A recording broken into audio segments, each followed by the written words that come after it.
Today we are in the office of Delivery Hero in Berlin, and two of the four co-founders of Delivery Hero are sitting next to me. Nikita and Claude, who are you and what do you do? Okay, my name is Nikita, co-founder of Delivery Hero. I'm responsible for global sales, customer care and internationalization. My name is Claude, and I'm responsible for product and tech. So product strategy, technology, mobile applications and so on and so forth. And what is your background? So what did you do before you started this company? So before we started, I was living in China, Shanghai, for 5 years, running another startup, like mostly online dating sites. I was a consultant with McKinsey & Company, so I was working on international projects and operations. So I understand, Claude, that you had some kind of entrepreneurial background then already. Yeah. And Nikita, you came from a management consulting area. Nikita, what made you change your career track from being an employee to becoming an entrepreneur? So there is no kind of fancy story to it. Yeah, I was never kind of this 8-year-old already entrepreneur type of guy, and I was rather kind of pursuing a career in, I don't know, banking or consultancy. But then I guess just during the course of my studies and you know, doing a couple of internships and then also kind of my work experience with McKinsey kind of showed me that this might not be the right path for me. So I reached out basically and talked to people and wanted to figure out basically what I could do in a more kind of self-sustaining environment. I would put it like that. Yeah, sure, I understand. Yeah, I mean, consultancy is quite a hard work in terms of hours.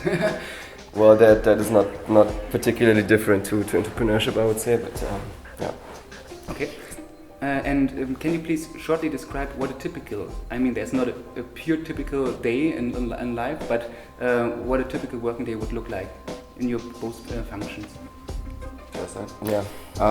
Well, it kind of changed obviously over the past 4 years. I mean, when you start and you co-found a company, your day looks like, in my case, like drawing mock-ups of websites, actually doing HTML, CSS code, setting up a server, doing job interviews, trying to lower rent with some landlord, and so you basically do everything.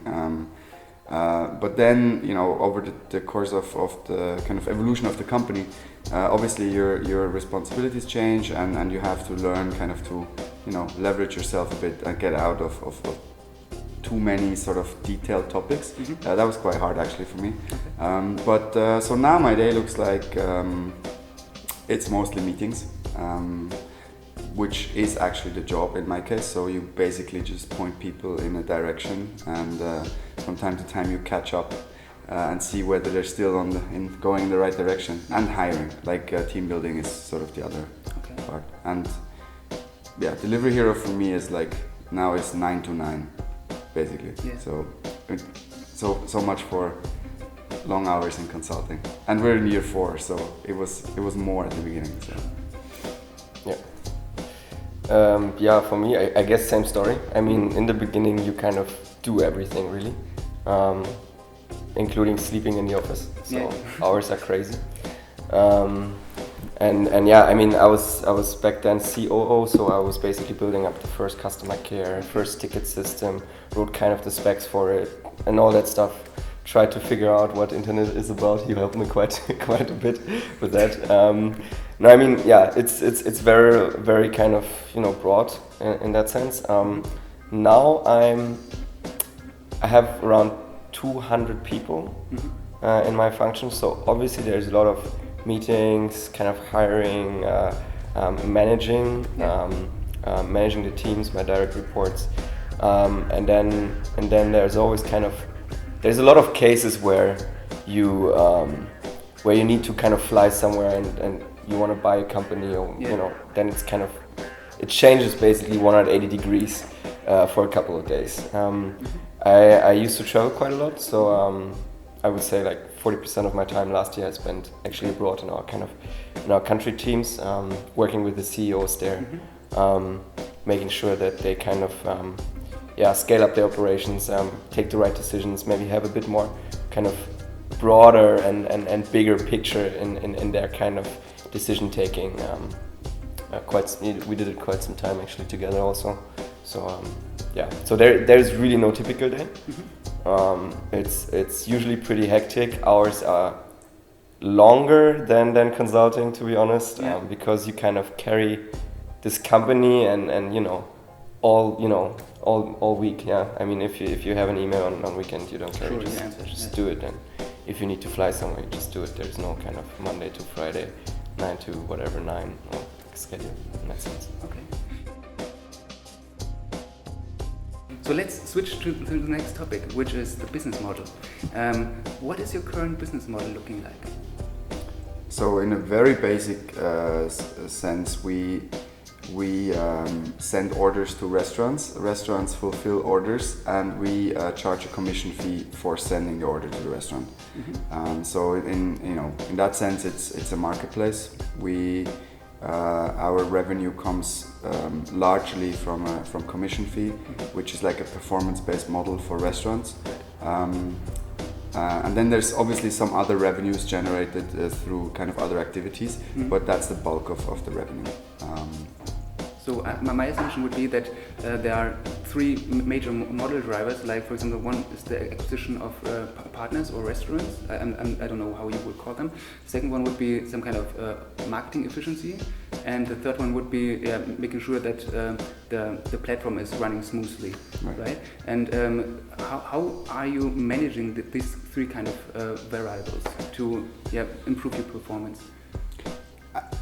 I leave the restaurants out for now. I mean, from a platform and technical point of view, obviously stability is a fairly important part of our business. Also reliability, because if you're hungry and you order food, you tend to be not in the best mood ever.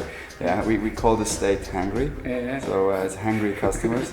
And then if something doesn't work, it's a problem, and you really need to make sure that you have good processes in place, because at the end of the day, technology, some things sometimes just don't work. That's just and even Google sometimes stops working, and so there's no 100% reliability. But obviously we spend a lot of time, money, resources on making sure that things work smoothly. So that is, it's just focus on those kind of topics. They're not really fancy. You could develop new fancy features, or you could make sure that your transmission rate to restaurants is 0.1% better. So that's important. And then on the, we want to go restaurant side really quick. No, I guess. That comes kind of hand in hand with marketing now. So marketing efficiency is a thing. I think that we Deliver Hero as a group actually are really good at, and we also pioneered a couple of things.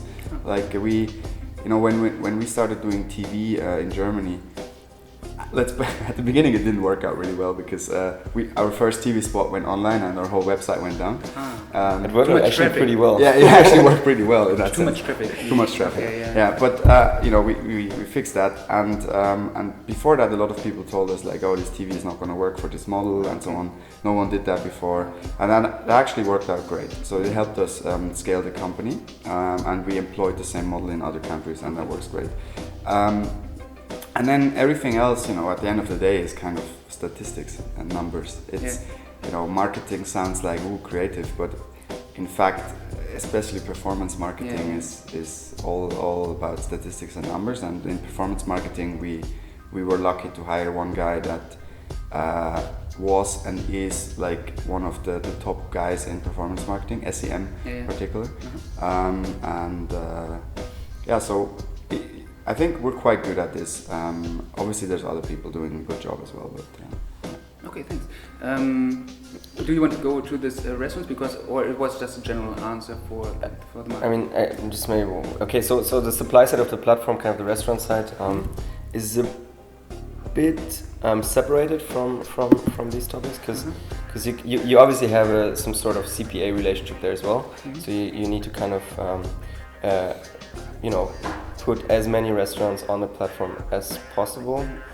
and as quick as possible, especially when you're kind of racing for market shares.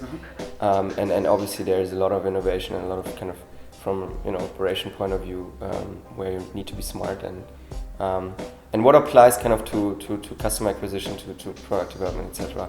And also restaurant acquisitions, I guess. It's all a big statistics game. It's like, building internet companies is basically about numbers, understanding the numbers. And I think what we were really good at is to focus on kind of finding out and focus on the main kind of units that drive this business model, and really iterate on them. I mean, TV was kind of a test amongst a lot of tests that we did. And we had huge failures, to be honest, like with different offline things that we tried, or but in the end, kind of, you need to test and kind of figure out what will drive your model, and then also do the right attribution to it. So understanding how much you could spend for TV, and then also for a display ad to kind of get the total value, and kind of put that also into perspective of your customer lifetime value. So it's quite exciting actually. It's a bit like a game almost. Okay. Did your model iterate over time? So, or did you make a larger pivot? We didn't pivot, but iterated, I would say. All the time, I guess. I mean, in terms of like basic business model, no. So it was pretty clear it's a commission-based marketplace model. We obviously introduced a couple of new revenue streams over the course of the time, which were only possible because of size and kind of relationship with restaurants. But the main business model was and is a commission-based kind of. Okay. Which actually, I think, I know we're not in the advice section yet of the interview, but which is actually a good thing. Like if you build a company, it's very good to have a clear business model that is easy to understand, because you need to rally people around like the right things. And if you're in this exploratory mode, which is fine, I guess, if you're like well funded and you have investors that are cool with you being in exploration mode. But in general, especially in Germany, where people they want to see their execution focused, and it helps to have like a simple business model, like at least on the outside, because so people get it and you can kind of go full speed. And how did you find this business idea? I guess that's credit to Markus Fuhrmann. He invested in a company called Miam, which is now our Austrian business. We acquired this company later. He invested in this company, I don't know exactly when, maybe 2008, 2009, something like that. And he basically met Angelo, the founder of Miam, and gave him all his money at that point. I don't know how much it was. That was a wise decision. 10k or 15k or something like that. And because he believed in the business, and then sort of like a year or two later, he realized, okay, this is actually working. And he approached a couple of people and tried to raise money, to get it started in Germany as initial kind of country. And then he reached out to me, Nikita. We didn't know each other at that time, but he knew both of us. And then he basically pushed it and raised the initial couple of 100k to actually get it going. Okay, and so my next question would be, when you see this kind of business idea and see, okay, some other person has some kind of traction, how do you further test your assumptions so you can really make a good go decision? I mean, what Nikita said, I mean, ultimately it comes down to unit economics and how much can you spend, like how much can you sensibly spend, right? It's like you don't want to pay like 100 euros to acquire a customer that will be profitable never, because so like you need to understand how much do I make with a customer, how often does a customer come back, and therefore how much can I spend for a customer, right? And the thing is, in the first couple of months, you do not have those numbers. Like you have assumptions, obviously, because you have a business plan, and with Markus we got some insight from the Austrian business, but ultimately it's all assumptions. So you really, what Nikita said, like you just pick a number, pick a budget, make sure you have all the tracking in place that you need, Yeah. and then you just run with it. And funnily, it's quite correct actually. Yeah. Like in retro perspective, we were quite on the spot in terms of kind of the main numbers. Which is a bit scary because it feels like a self-fulfilling prophecy. If we would have taken kind of double the size, maybe it would have been better. But no, I'm just kidding. But yeah, I guess it all comes down to throwing out things and make them online, as bad as they might be. Yeah. Not waiting for the perfect kind of whatever Apple-esque product. And then just collect the data, and understand the data, and make it work from there. So you build a minimum viable product and then just try to. I don't even know if it deserves that. I wouldn't micro minimal. I wouldn't say viable though. Okay. No, actually, we put it online very quickly. It would not work on a PC browser mostly, because I had a Mac. Okay. But yeah, I mean, we didn't have online payment and all these kind of things because it took a while. But yeah. It was damn ugly, to be honest. And it was quite ugly. but the point was like we got so much shit on on a couple of blogs, Gründerszene, etc. Where people were like, "What the fuck is this?" and these guys don't know anything. And it's the ugliest logo I've ever seen. There was which it was, to be honest. It wasn't. Yeah, it was damn ugly. I understand that, but for us it was quite funny because like it gave us actually quite some traction, and then the product became better and better and better, and I would say we have the best product now globally in terms of online food marketplace. Mm-hmm. So yeah. And over time, what do you think? What were the major challenges, except of designing a beautiful website, for acquiring the first 1 million customers? And how did you tackle this kind of challenges? Wow, that's a big question, I guess. I mean, you can maybe start from product side. I mean, there's a lot of. I mean, in terms of challenges, like if you build a business, there is a lot of people look at a company like. For example, when I talk to my father about what we're doing, right? He's like, "Yeah, oh, you're doing internet business again." Mm-hmm. And the thing is, there is no such thing like an internet business. Yeah. People just don't understand that everything is an internet business. And what we're doing has maybe 30% to do with internet and 70% with offline business. We have a big call center. We have a lot of people working on keeping and making restaurants happy. Mm-hmm. We have a big customer care force, and so on. So if you look at kind of what our business is doing, mm-hmm. Sure, we run a website and that might look easy, right? And you could say, sure, it's a challenge building a product, but at the end of the day, if you can't build a product that works for something like this, you have nothing, you're in the wrong place. So I think ultimately it comes down to challenges. It's more about making sure your processes work and making sure you can handle like customer care inbound for 1 million customers, because that is actually fairly tricky. It sounds like, we do call center and we just hire someone. No. It's not. Like, go through a lot of iterations, outsource, insource, mix. So there's a lot of these kind of do it yourself. Yeah, exactly. For a whole weekend. Yeah, everyone. So there's and I think the challenge is just keeping up with growth in all areas, and making sure you apply kind of not too much overhead, but also not too little kind of resources. So just always kind of keep up with the growth.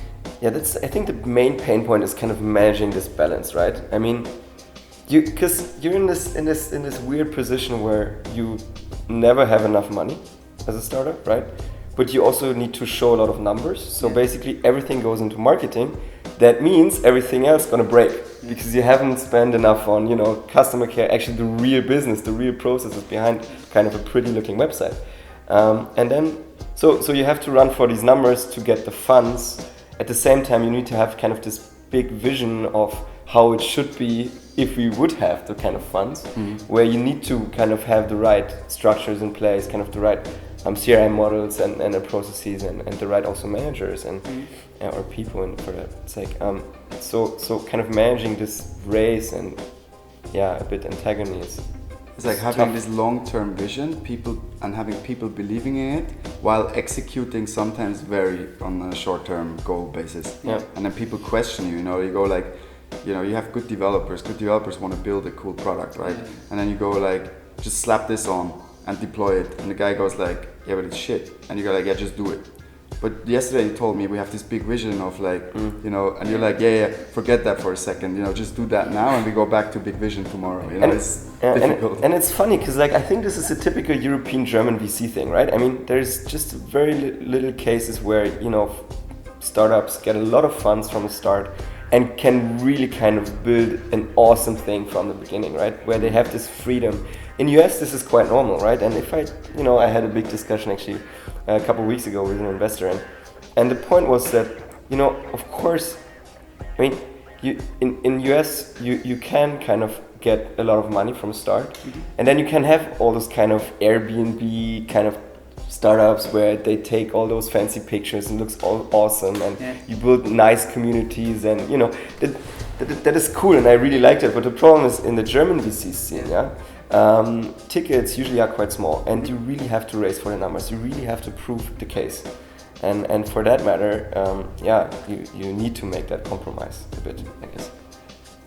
I would question, very long answer. Yeah, that's very nice. Very good insight. I hope actually that also German VCs or international VCs coming to Germany will kind of get into this mode where they really invest into people and into products, right? Into visions,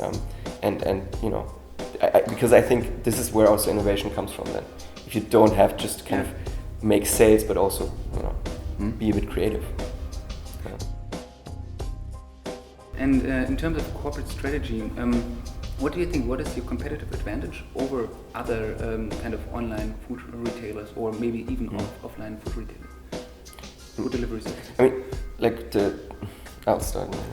The site itself, right? If you go on the page, I sometimes get that feedback where people say, yeah, but it looks kind of the same as to other sites, which is also not particularly right, but I get that point, yeah. And then you go on a list, and then you pick your food and you order.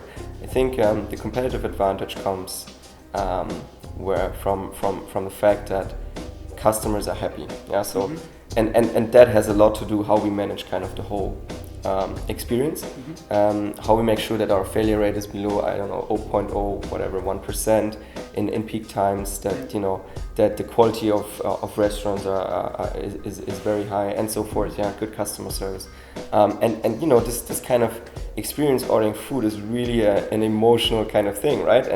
And if you're happy and it's seamless for you, then you'll come back, and that's your competitive advantage. This has a lot to do with innovation, a lot of technology, a lot of actually things you wouldn't see when you just look at the page, right? So this would just mean making the customer happy with better customer service and increasing thereby the customer lifetime value, and by this making money. I mean, it's more happy customers, more money. Exactly.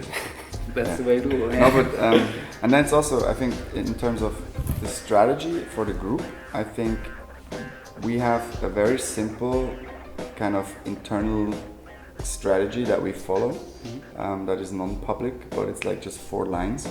It has to do also with acquisitions, and we just follow the strategy. We don't, obviously you look left and right sometimes, and you look at competition, but we don't bother too much, because it sounds a bit, don't want to sound weird, but like at the end of the day, we're the experts in the market. Yes. Our competitors are probably as well, but so what? I don't need to look at them. We know the market and we know our business. Therefore, we do what we think is best. And I think that kind of served us well until now. Yeah, I guess kind of this. We were quite focused on what we want to do. We didn't also iterate a lot into different verticals, for example. We kept the product simple in a sense that you can order food, and this is kind of the main thing, as Dropbox would say now, and this main thing we make as awesome as possible. Yeah. So and there's a lot of work behind actually this kind of simple order process, and which makes a difference in the end. Ideally, it should become way simpler than it is now. Yeah. And we're really working on a lot of things that require a lot of technology, actually, interestingly, to make it simpler. Yeah. So it should be way easier soon. Very good. Trying. So next topic would be the market. So how it historically developed and what would be your future forecast, and especially in terms of, maybe you can give us some insights in terms of segmentation, how the size and the growth and profitability in the different segments and countries has developed, and what would be your forecast for the future? Okay, I mean this whole market is super big, yeah. I mean it's globally 80 to 100 billion euros are turned over a year for like pizza, sushi, whatever deliveries. So it's just a big space itself. The point is it's majorly offline. Yeah. So my statement here would be like 70 to almost 90% of people still order over the phone using a paper flyer. And depends on the country. And that obviously depends on the country. So I guess the general trend will be that more and more people will kind of order online. That's one.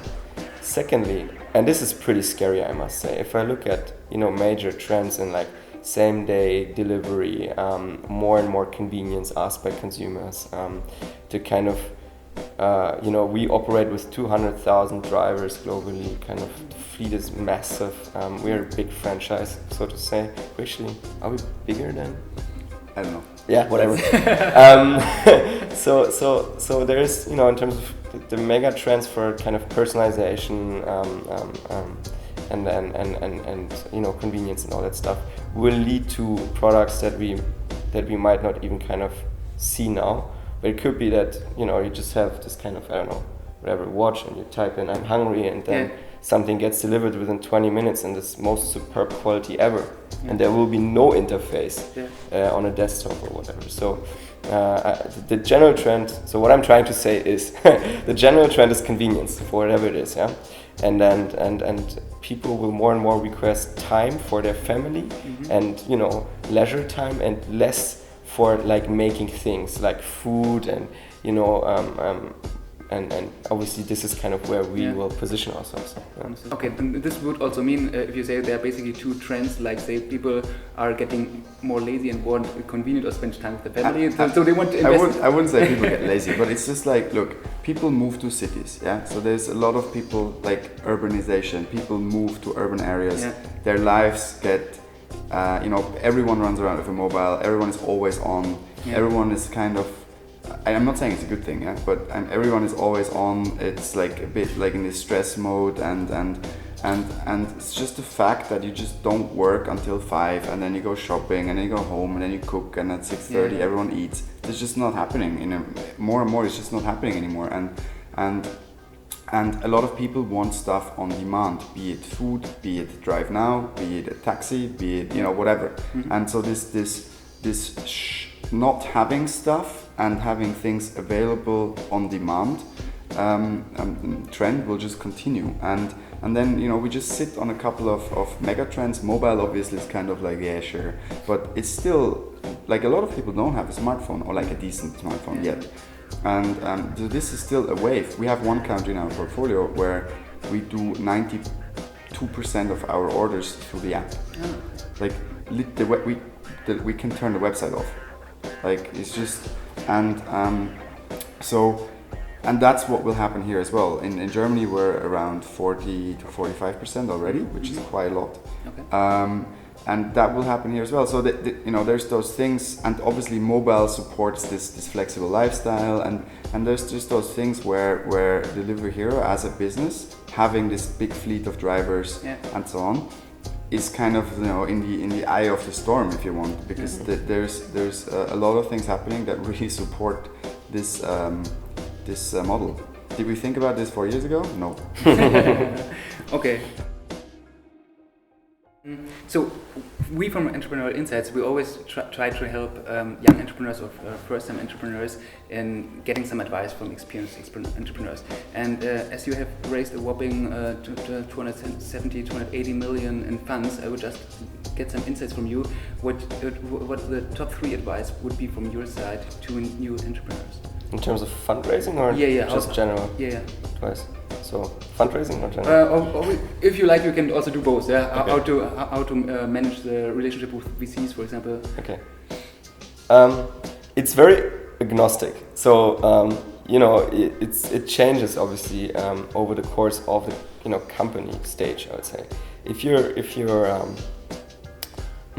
so I will take seed stage and then you can continue and then I come back to kind of bigger fun stage. So seed stage is really about I guess first round would be kind of family friends, right? Mm-hmm. And with family friends I would say what you would like to have, and it really depends on also obviously the business model, but what you want to have is something online quickly. That you can show data, and the funds you raise from the start is kind of people around you that know you, that trust you, maybe 1 or 2 angels that you got in contact with, that kind of invest into the team. But the point is you need to then be very quick in terms of showing numbers, because then you can go out to type of kind of seed funds, whatever, angels actually, and that I must say happens a lot through networks. So it makes sense to know people, or at least to know how to approach them and where to approach them. It helps then obviously to read kind of the blogs out there and just knowing kind of a bit the scene, going to different maybe fairs, even being very active kind of. It's a lot of stress because thousands of people want to raise funds and it's really hard. I cannot sugarcoat it. And then once you and obviously there's now crowdfunding, etc. So that makes obviously things a bit easier.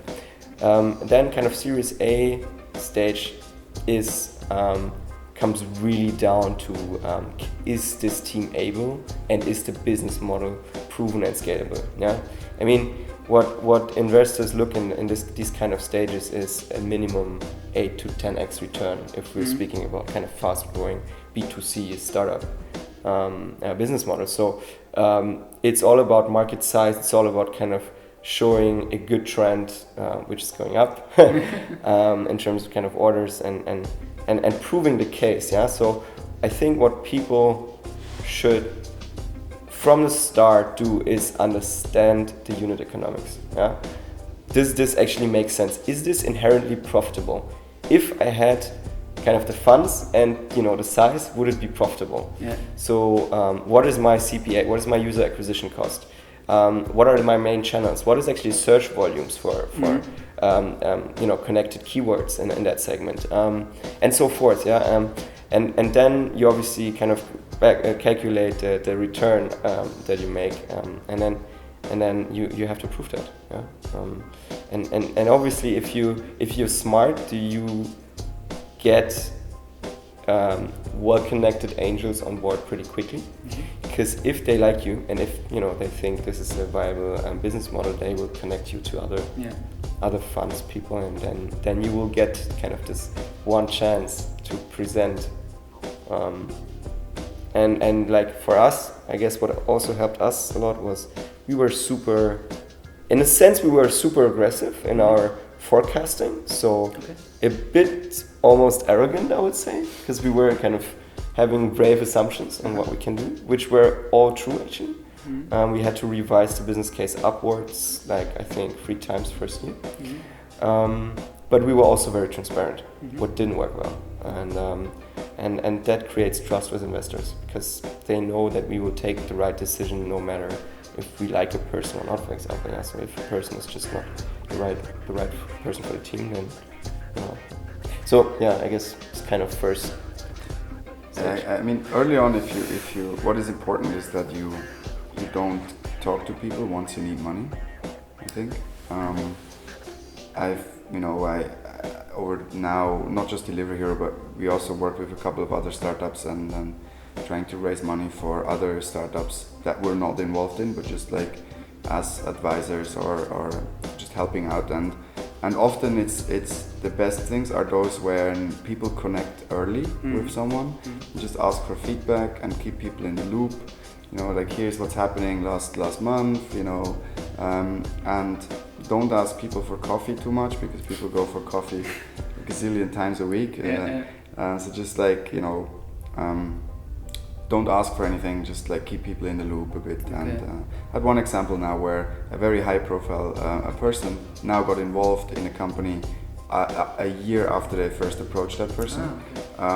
Just because now he thinks it's starting to be interesting for him, and seems, you know, kept up to date. So that, I think that helps. In, you know, in most cases nothing will come out of it, but at least you have a new connection, and that might, you know, that might help you later. And then, yeah, what Nikita said, ultimately it's team and market. If you have a good team in a shit market, it's not going to happen. If you have a great market and a shit team, it's not going to happen either. But it will still better happen than the first case. But then if you have a good team, they pivot into something else. But you know, product, I have to say, I'm a product and tech guy, but that does not matter that much early on. Or it will not make or break your company, at least in like a B2C type of play that we're doing. If you know, develop a search engine, that might be different. But yeah, so, and if you have a good team, you know, there's a lot of people who just, it's easier for them to believe that you can make it happen. If there's like and we had a really good combination, because he was like ex-McKinsey, number-driven operations, and a lot of experience in these kind of areas. Marcus is a brilliant business developer, team builder, connector. He knows everyone. He's really bad at operations. Sorry. We can say this because we told him already.